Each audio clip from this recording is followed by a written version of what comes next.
விழுப்புரம் தைலாபுரம் இல்லத்தில் பாமக நிறுவனர் ராமதாஸ் செய்தியாளர்களை சந்தித்து பேசியிருக்கிறார். எவனுக்கோ சாவு வருது, இவனுக்கு வரமாட்டேங்கிறடா. அதே ஏன் அப்படி சொல்றீங்க? நீ தான்டா எவனுக்கு சொந்தக்கார. அவன் கழுத்தை நினைச்சிருவா.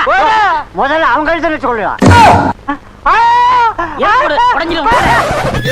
பஞ்சாயத்தடா முடிச்சு பாரு. நமக்காக அம்மட்டு பெண்ணும் பிள்ளை குட்டியோட வெயில்ல காத்து கிடக்கிறாங்களே. சென்னைக்கு போயிருந்தேன். எங்க போனாலும் ஊடக நண்பர்கள் தோர்த்துட்டாங்க. விடுவோமா நாங்க விரட்டி வந்துட்டோம்ல. அன்பு பொத்தி பொத்தி வளர்த்த புள்ள மேகன், அதனால அதுக்கு வெக்க விட்டு போக இருக்காதுங்களா? பின்ன ஆடிட்டர் குருமூர்த்தி வந்து சிறந்த ஆளுமைகள் உள்ள 2 பேருடைய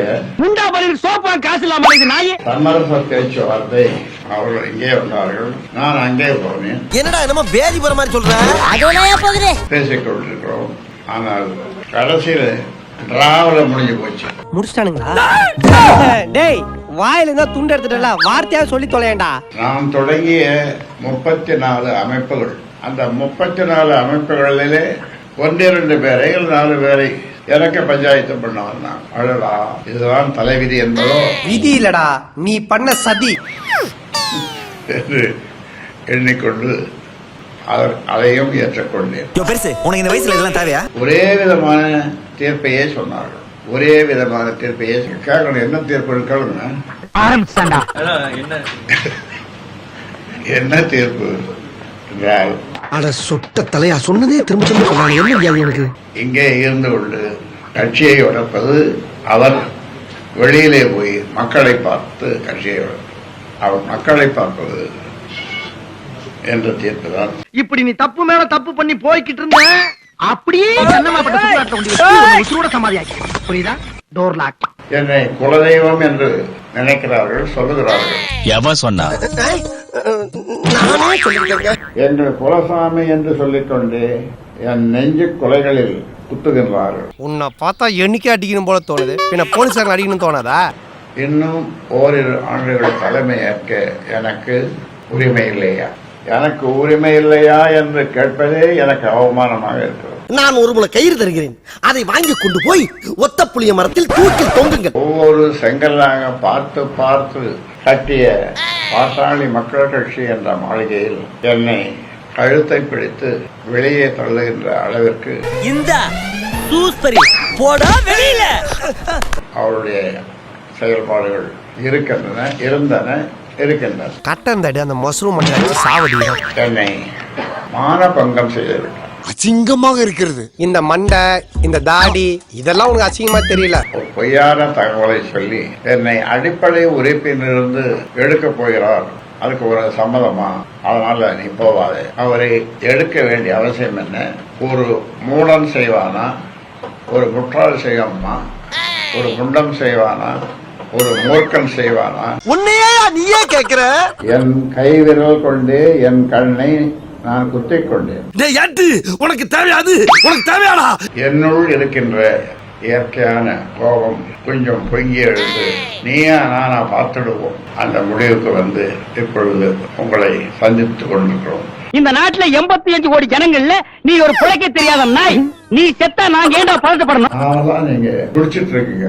சரி, என்ன கேள்வி கேட்டு இவரை வளர்க்கலாம். ஆமா, இவர் பெரிய கொடிகாத்த குமரன், வரலாறு எழுத பேர் இல்லன்னு மறந்துடுவாங்க. இப்ப நீங்க கேள்வி கேளு. ஐயா, நீயா நானா அப்படின்ற நிலைக்கு இந்த பிரச்சனை போய்விட்டது அப்படின்னு நீங்க சொன்னீங்க. ஒண்ணு இந்த ஊர்ல இவே இருக்கணும், இல்ல நம்ம இருக்கணும்.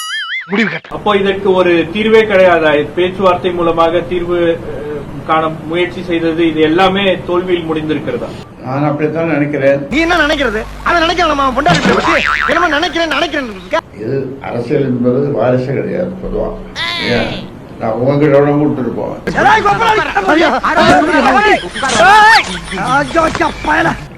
அவர்கிட்ட கொடுத்தாரு, எனக்கு இல்லையா கொடுங்க. அவர் வாங்கிடுவாரு. அவர் வாங்கிடுவாரு இருப்பாரு, வாங்கறது ரெடியா இருப்பாரு. யார் வீட்டு பணத்தை யாரா பங்கு போடுறது? உங்களுக்கு வேண்டாமா? மாமாவுக்கு நல்ல பல்வரிசை. இருக்கிற பருத்தி கேட்டையெல்லாம் இதுலயே களை வெட்டிங்களா? அன்புமணி ஐயா வந்து உங்க பேச்சை கட்டுப்படுத்தி இருந்தாங்க. தற்போது உங்க பேச்சை கட்டுப்படுத்தாம மோதல் போக்கு வந்து நிலவி வருகிறது. இதற்கு பாஜக பின்புறம் இருக்குன்னு நினைக்கிறீங்களா? பாஜக அதெல்லாம் யாரும் பின்புறம் குருமூர்த்தி அவர்களும் பாஜக சார்பா வரல. பாமக சார்பா நிச்சயமா வரல. பின்புலம் இல்லை. யார் சொன்னாலும் அவர் கேட்க மாட்டார். யாரா நீ? ஏப்பா பெரியவங்க கொஞ்சம் மரியாதையா பேசுப்பா. போடா, என் தகப்பனே வாடா போடாம உன்னை என்னடா சொல்றது? என்ன வந்து எங்க வந்த எதுக்கு வந்த யார் யார் எதுக்கு சும்மா வந்தேன் இந்த கதெல்லாம் வேண்டாம். நீ எல்லாம் பெரிய மனுஷனாடா. தலைமை பண்புகள் இல்லை, லீடர்ஷிப் குவாலிட்டிஸ் என்று சொல்வார்கள். அது இல்லை என்று பகிரங்கமாக சொன்னேன். மச்சான் சொல்றேன்னு தப்பா நினைச்சுக்காத. அதுக்கெல்லாம் ஒரு தனி டேலண்ட் வேணும் மச்சான். ஒரு மேனேஜ்மெண்ட், ஒரு நிர்வாக திறமை, அது உன்கிட்ட சுத்தமா இல்ல மச்சான். நீ அதை ஒத்துக்கிட்டு தான். ஐயா, இவ்வளவு ஆண்டு காலமா நீங்க நிறுவனரா தான் இருந்து தேர்தலை சந்திச்சீங்க. இந்த முறை தலைவரா இருந்து தேர்தலை சந்திக்கணுங்கிற நினைக்கிறதுக்கு என்ன காரணம்? தலைவர் அதாவது இந்த கட்சியை சரியாக வழி நடத்தல பண்ணல அப்படின்றது. என் மாவன் அதுக்கெல்லாம் சரிப்பட்டு வர மாட்டான். அப்படியே சொல்லிட்டான். டவுட் கிளியர் ஆயிடுச்சுல, கிளம்புடா. இங்க வந்த போது நான் கேட்டேன் அந்த தேர்தல் நேரத்தில் தருமபுரியில யார் நிற்கிறது? நான்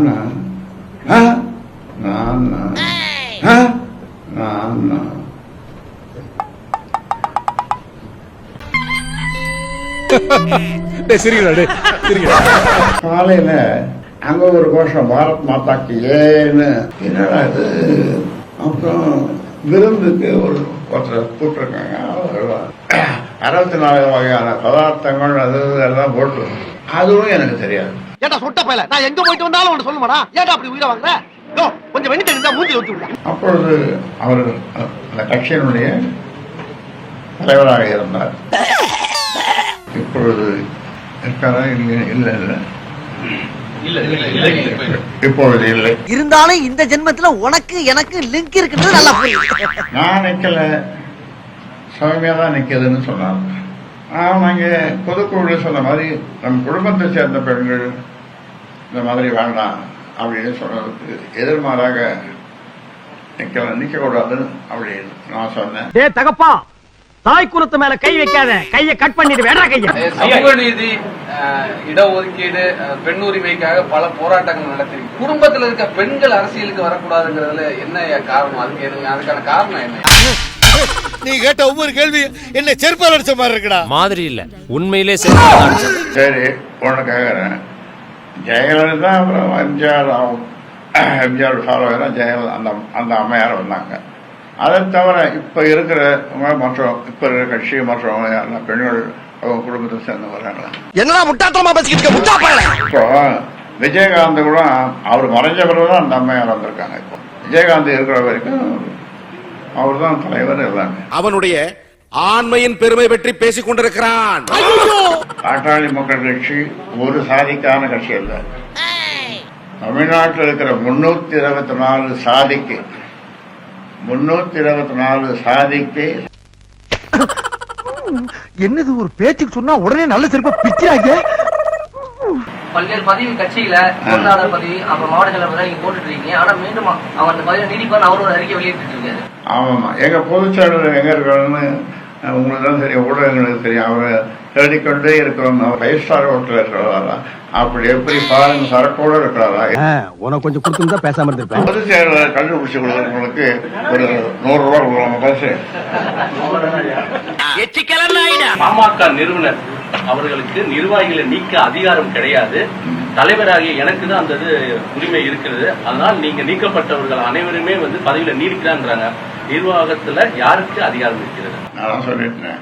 நான் நிறுவனர் தலைவர் சொல்லியாச்சு. இப்போ ஓட்டு போடுற மக்கள், வாக்களிக்கிற மக்கள் எல்லாம் என் பக்கம் தான் இருக்கிறாங்க. ஐயா, அதிமுக பேச்சுவார்த்தை கூட இந்த மாதிரி பிரச்சனை நடக்கும்போது திரு குருமூர்த்தி அவர்கள் தான் போனாரு. அந்த கட்சி நாளா உடைஞ்சிருச்சு.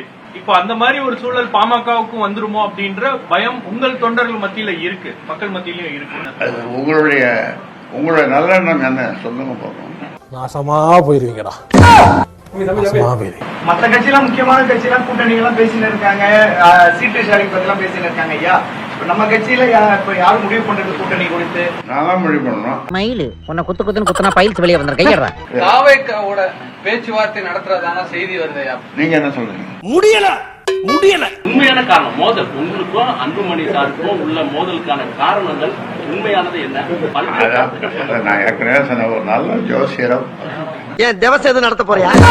என்ன அனுப்பல அவ்வளவு நம்ம பேசுறல.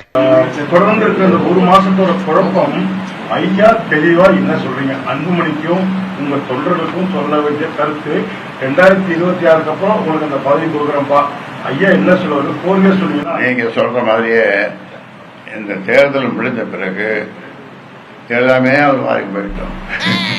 அது வரைக்கும் நீங்க தான் தலைவர் சொல்றீங்க. அது வரைக்கும் நான் தான் தலைவர். இவனை விடக்கூடாது, இன்னொரு பாயாசத்தை போட்டுற வேண்டியது. ஸ்டார்ட் பண்ணு.